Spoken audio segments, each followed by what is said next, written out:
السلام علیکم ورحمۃ اللہ وبرکاتہ۔ عزیزیہ، مسجد سے ایک ویڈیو نکالا گیا ہے جس میں مسجد کے خطیب نے اللہ، رسول اور اولیاء اللہ سے کی گئی اپنی گستاخیوں پر وضاحت کرنے کی کوشش کی ہے۔ خطیب صاحب نے اس ویڈیو میں پھر سے اپنا لفظی جال پھیلایا ہے اور ایک بار پھر عوام کو اپنے بیان بازیوں سے گمراہ کیے ہیں۔ ملاحظہ فرمائیے۔ الحمدللہ والصلاة والسلام علی رسول اللہ وعلی آلہ وصحبہ ومن والاه، اما بعد۔ محترم سامعین، سوشل میڈیا پہ یہ افواہ پھیلائی جا رہی ہے کہ 27 جنوری کا خطبہ جو اعجاز محی الدین وسیم صاحب مسجد عزیزیہ میں دی، اس میں انہوں نے توہین نبی اور توہین انبیاء کی کچھ کلمات کہے۔ یہ افواہ نہیں ہے۔ افواہ کسی کے ذریعے سنی سنائی بات پر پھیلی ہوئی ہوتی ہے۔ خطیب صاحب کا بیان راست ہزاروں لوگوں نے سنا ہے اور ان کا ویڈیو سوشل میڈیا پر راست دیکھا گیا، پھر بھی اسے افواہ کہیں گے تو خطیب صاحب کا مسجد میں دیا گیا سارا بیان آپ کے حساب سے ہی خود افواہ ہو گیا، اور افواہ کی کوئی حقیقت نہیں بلکہ سزا ہوتی ہے۔ اس سلسلے میں ہم ان کا موقف جاننے کے لیے ان سے چند سوالات کیے ہیں۔ آئیے وہ سوالات اور ان کے جوابات، ان کا موقف سنتے ہیں۔ السلام علیکم ورحمۃ اللہ وبرکاتہ۔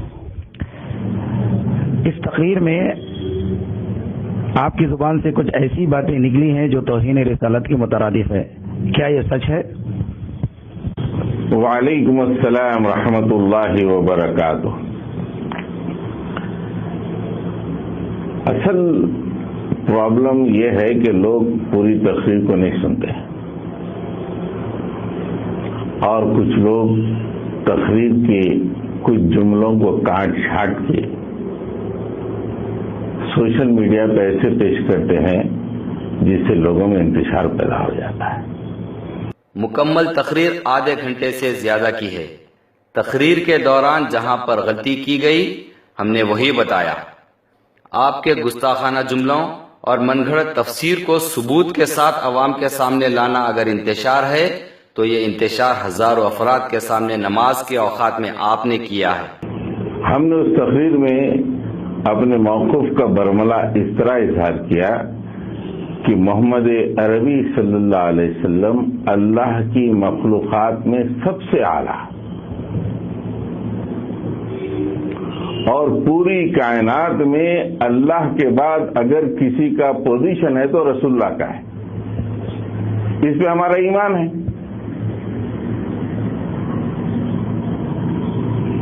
اس بات کو نہ پیش کر کے دوسری باتوں کو سامنے لا کے توہین رسالت کی بات کہیں تو بات نہیں ہوگی۔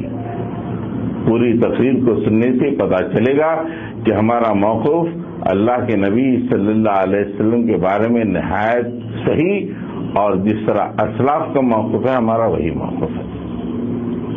اس بات کو چھپایا نہیں گیا بلکہ بالکل صاف طریقے سے ویڈیو میں بتا دیا گیا۔ دوسری بات، جو ہم نے اللہ کے نبی صلی اللہ علیہ وسلم کے سلسلے میں اللہ سبحانہ و تعالیٰ نے جو قرآن میں بتایا ہے، ان آیات کی تشریح اس خطبے میں کی، اور جو کہ عین اسلاف کی تشریحات کے مطابق ہے۔ برائے مہربانی بتا دیں کہ آپ نے اگر آپ کی من گھڑت نہیں کہی تو کس اسلاف کی بات کر رہے ہیں آپ؟ حوالہ دیجیے، ورنہ آپ کی اس وضاحت کو اسلاف کی بے حرمتی اور ان پر الزام مانا جائے گا۔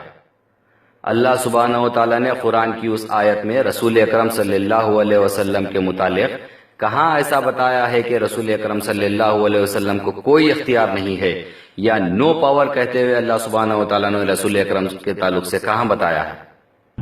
ایک سوال یہ بھی ہے کہ آپ نے آیت کا حوالہ غلط دیا ہے، کیا یہ سچ ہے؟ مقررین اچھی طرح جانتے ہیں کہ جب تقریر ہوتی ہے تو چوک ہو جاتی ہے، کبھی بھول ہو جاتی ہے۔ آیت نمبر کے معاملے میں بے شک ہم سے چوک ہو گئی، لیکن سورے میں یہ آیت موجود ہے جس کا ہم نے تذکرہ کیا، سورہ بقرہ۔ اور وہ آیت نمبر 272 ہے. شاید ہمارے ذہن میں اس موقع پہ 272 ہی ہو، لیکن زبان سے 177 نکلا.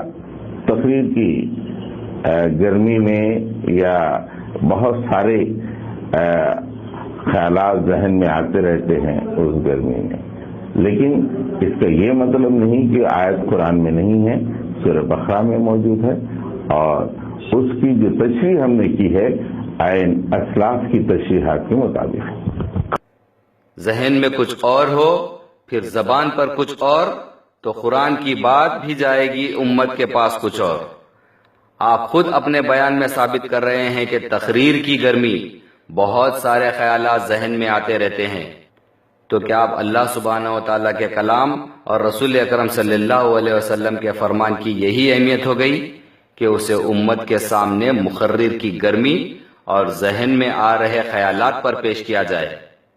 پھر اس بھول چوک کو جا کر چیک کر لو کہتے ہوئے عوام میں غلط بھروسہ دلانا گمراہی کے ضمن میں ہی آتا ہے. بھول چوک ہو گئی تو شریعت کہتی ہے اصلاح و رجوع کرے.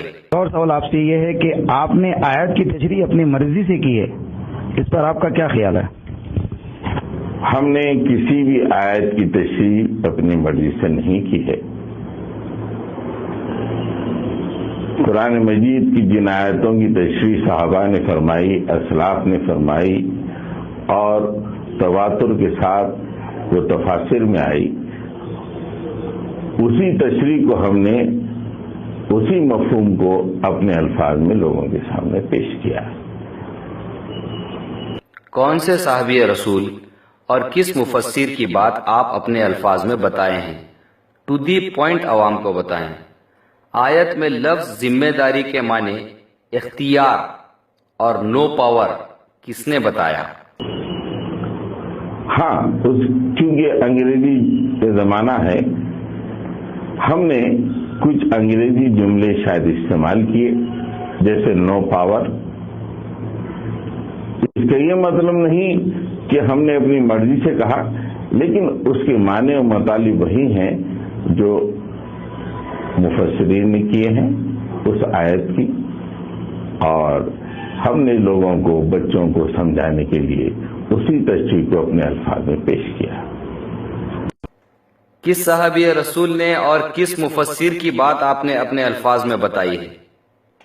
کون سے انگریزی کے پروفیسر نے لفظ ریسپانسبلٹی کو نو پاور کہا ہے؟ اور آخری سوال ہے کہ اس تقریر میں آپ نے اولیاء کرام کی توہین کی ہے، کیا یہ صحیح ہے؟ نہیں، یہ بات بالکل غلط ہے. ہم اولیاء کرام کے اکرام کے قائل ہیں، ان کی عظمت کے قائل ہیں، ان کی تعلیمات کو سراخوں پر رکھتے ہیں اور ان کی کاوشوں کے معترف ہیں. ہم نے جو جمعہ میں جس بات کو واضح کیا کہ اللہ تعالی اپنی ذات و صفات میں کسی طرح کے شرک کو برداشت نہیں کرتا، اور قیامت میں جن جن لوگوں کو اللہ کی ذات و صفات میں شامل کیا گیا، اور اس میں من دون اللہ کی بات وہاں آئی سورہ فرقان میں، وما یعبدون من دون اللہ. اسلاف نے، مفسرین نے، تمام نے من دون اللہ کے معنی یہ بیان فرمائے ہیں، مفاہیم یہ بیان فرمائے ہیں کہ من دون اللہ سے مراد انبیاء، اولیاء، بزرگ، انسان، فرشتے، اللہ کے سوا جو جو چیزیں زمین پر انسان پوچھتا ہے، عبادت کرتا ہے، جن سے دعائیں مانگتا ہے، وہ تمام آ جاتے ہیں من دون اللہ میں. اسلاف اور تفسیریں آپ پڑھیں تو یہ بات بالکل واضح ہو جاتی ہے. اس سے مراد کوئی چند چیزیں نہیں ہوتی، بلکہ من دون اللہ سے مراد وہ تمام چیزیں جو اللہ کے سوا پوجی جاتی ہیں، ان میں اولیاء کرام بھی ہیں. سب سے پہلی بات یہ ہے کہ یہ آیت مشرکین اور کافرین کے ضمن میں ہے. اس آیت میں من دون اللہ کے متعلق قرآن کے ترجمے سے ہی سمجھائیں تو بہتر ہے.